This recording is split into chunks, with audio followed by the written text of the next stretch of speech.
Listen, Knicks, we gotta be accountable. We gotta take accountability here.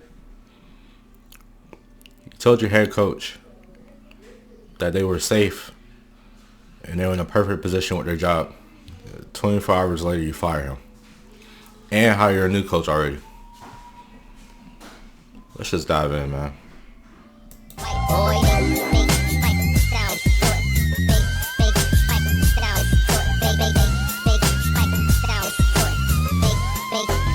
It sound right, boy.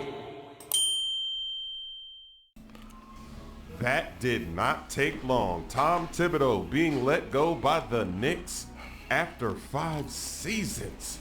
He joined in 2020, and he helped turn this franchise around. I'm actually speed this up because I just want to give my synopsis on it. So we're just going to play this a little quicker. Because no star players really wanted to go there. Remember, Kevin Durant, Kyrie, when they were free agents, the Knicks were not even an option. That's why they went to the Nets. They hated the Knicks. Nobody wanted to go New York Knicks. But all of that has changed. They got Randall. Then they also made the trade for Brunson. And they did have some success. They made the playoffs 4 of the 5 seasons when he was the head coach. And then, of course, this season they get to the conference finals for the first time in 25 years. But the loss in the conference finals, it was a pretty bad loss. It was embarrassing.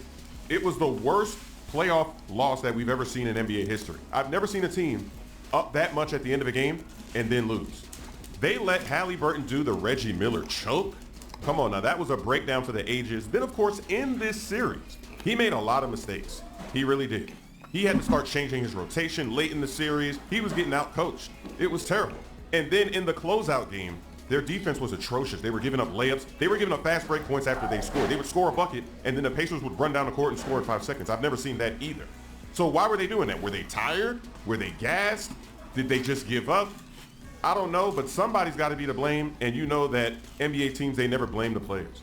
Even though Brunson, he was in foul trouble in this series. He had a lot of silly fouls. Karl Anthony Towns is horrible. He always is making dumb fouls. He's fouling people at the half-court line.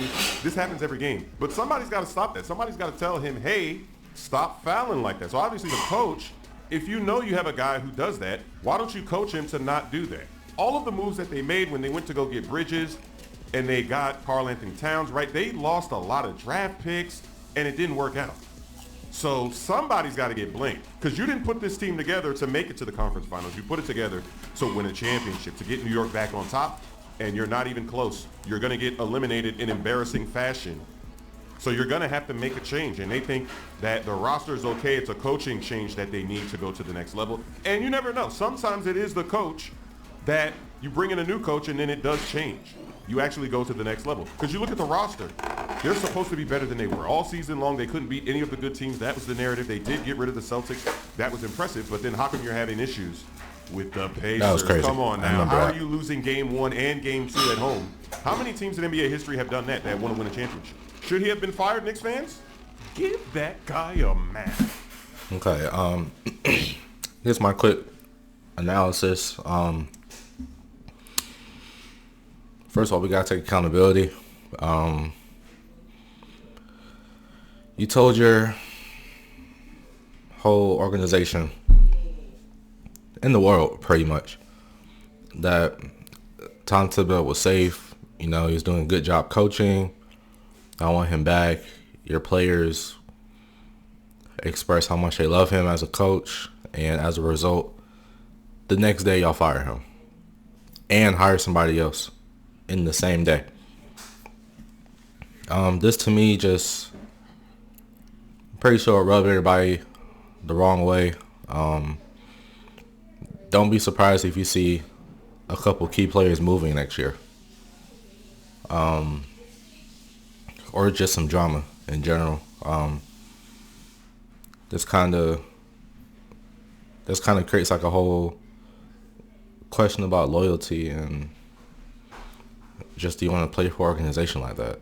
Like, I know I wouldn't want to play for an organization that told me they love me, they want me around, and next week they kick me off the team. But yeah, man, like I said, don't be surprised if y'all see a key player requesting a trade or just trying to get out of there. But y'all let me know what y'all think about the whole situation. Also, comment the kind of videos y'all want to see. You know, anything I want me to react to, I'll react to it. But like, comment, subscribe, share, and we out.